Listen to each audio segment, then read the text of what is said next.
Freddie Mercury sold an incredible 150 million albums. I'm completely pantomime compared with his voice and him as an entertainer. Theatricality, larger than life, new, fresh, cool. This is a god that walks as man.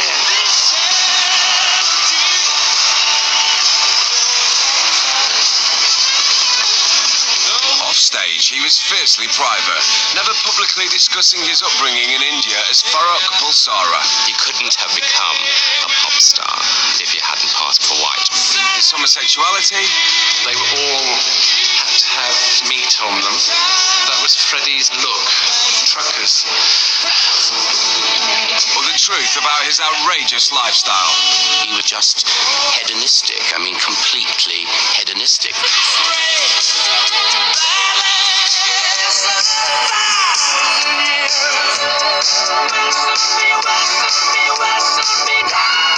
Most of the stuff I do is pretending. It's like acting, you know, so you go on stage and I pretend to be a macho man. He was radically different to the public persona. The public persona was something you'd put on like a jacket. He was shy.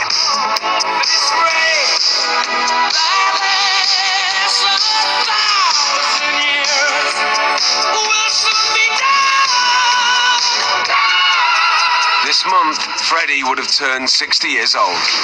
I've lived a full life, and if I'm dead tomorrow, you're having to do with that. Just who was the man behind the magic? Magic, magic, magic, magic.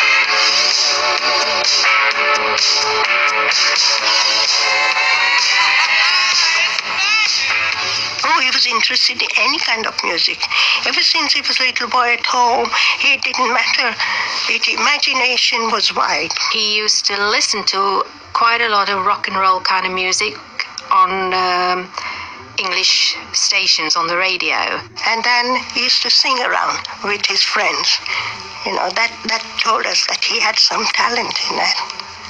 When I first knew Freddie, he sounded like a sheep. It was a sort of powerful, controlled bleat, and he fashioned himself into this incredibly powerful singer.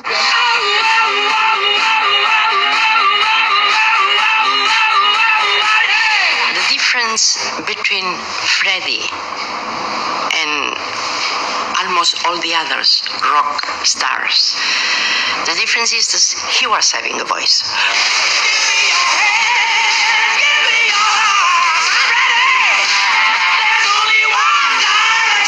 His voice was like a machine gun. It hit everything perfectly. One thing that we found out now from covering, you know, Queen song, I mean, they're just so difficult to sing. Is this the real life?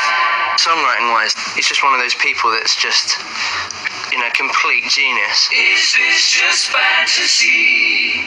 How do you write a song like Bohemian Rhapsody? Caught in a landslide, no escape from reality. Open your eyes, look up to the skies and see. Where did that come from? How did you open your mind up and put the net out to capture all of those lyrics and that melody and those changes and those backing vocals? Any way the wind blows doesn't really matter to me. I hate actually trying to analyze my songs to the full. It's like people still ask me what Bohemian Rhapsody is about, and I say I don't know, because I think it loses the myth, and it sort of it actually sort of ruins a kind of imagination or whatever, or something that people have built up.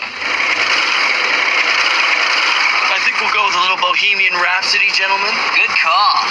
The whole Bohemian Rhapsody sequence in Wayne's World happened because that is what we used to do in Toronto when Bohemian Rhapsody would come on. Everybody had their part to play. I see a little silhouette of a man. Scaramouche, will you do the fandango? Thunderbolt and lightning, very, very frightening. Galileo. The success of the scene is 100% the song. I mean, no song, no scene. And Freddie was so influential to my whole core. Mamma mia, mamma mia, mamma mia, let me go. Beelzebub has a devil put aside for me, for me, for me. I do remember filming that scene, and my neck was killing me for about a year.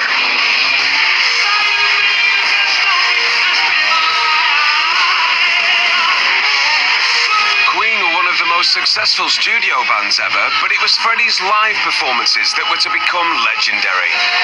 As soon as he stepped on the stage, he commanded whatever stage he was on. He understood what an audience wanted. He knew that it wasn't all about sucking up to them, it was about actually insulting them, but on a sort of friendly level, you know, with a glint in his eye. Come on, remember to sing like Aretha Franklin, come on. Say, yeah, yeah, yeah.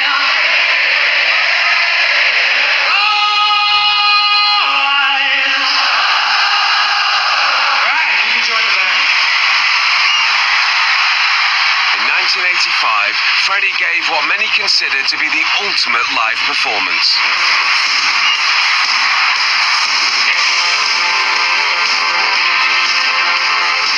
I couldn't get over the size of the audience, first of all.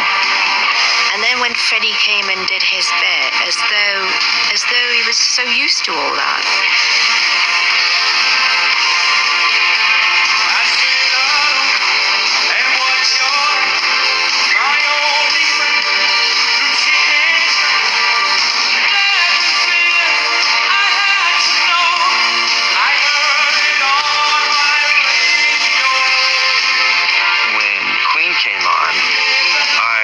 Just being blown away. I thought they completely stole the show.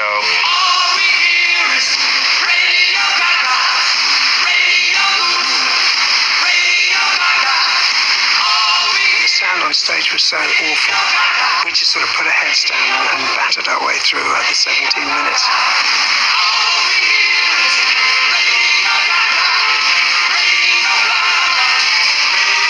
I think everybody agreed with me that their show was the best.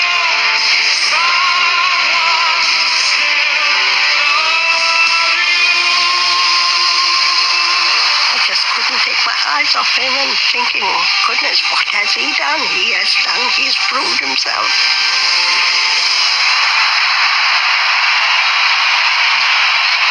When Freddie gets on stage and puts his arm out and he puts the head back and the microphone in his hand, you know, he's being, it's like a plate of armour, really.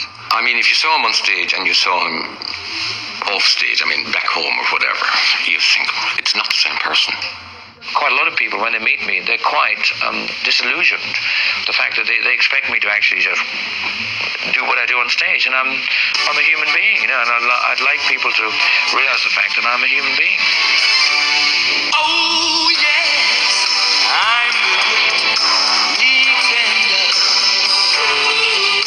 pretending I'm doing well. I think Freddie Mercury was a constructed chimera, a fabulous bird on whose back was born the ambitions of Farouk Bulsara.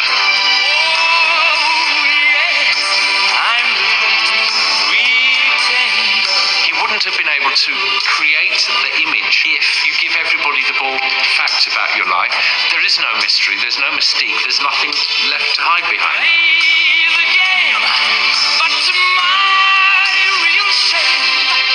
One of the facts that Freddie was keen to keep secret from the public was his homosexuality.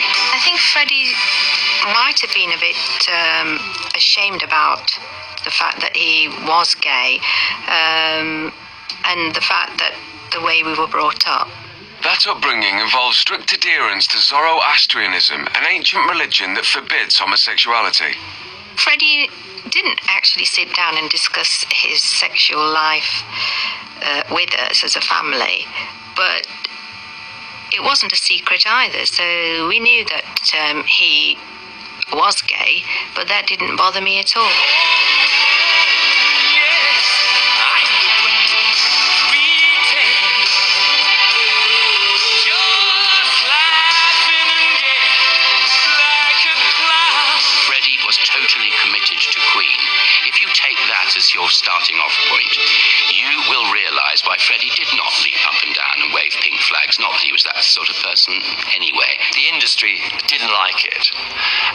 also, they were about to make an awful lot of money and to continue to make an awful lot of money.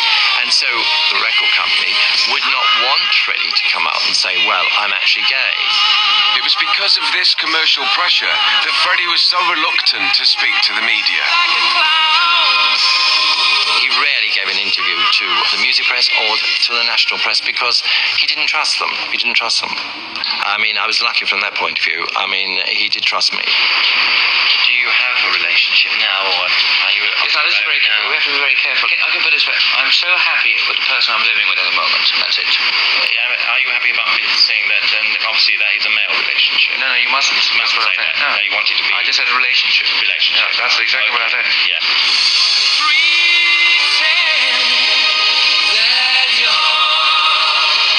Throughout his life, Freddie refused to publicly acknowledge that he was gay. The positive aspects, had he come out as gay, certainly in the 70s and the early 80s, for gay men like me, who could see no role models for ourselves, would have been immensely helpful. I feel very disappointed that he couldn't bring himself to do it. Maybe I have a wider sexual taste than most people. But I mean, that's as far as I want to go. To actually sort of come out with saying I'm gay is just sort of, to be honest, a bit beneath me. Coming up in part 2, we trace Freddie's roots back to India.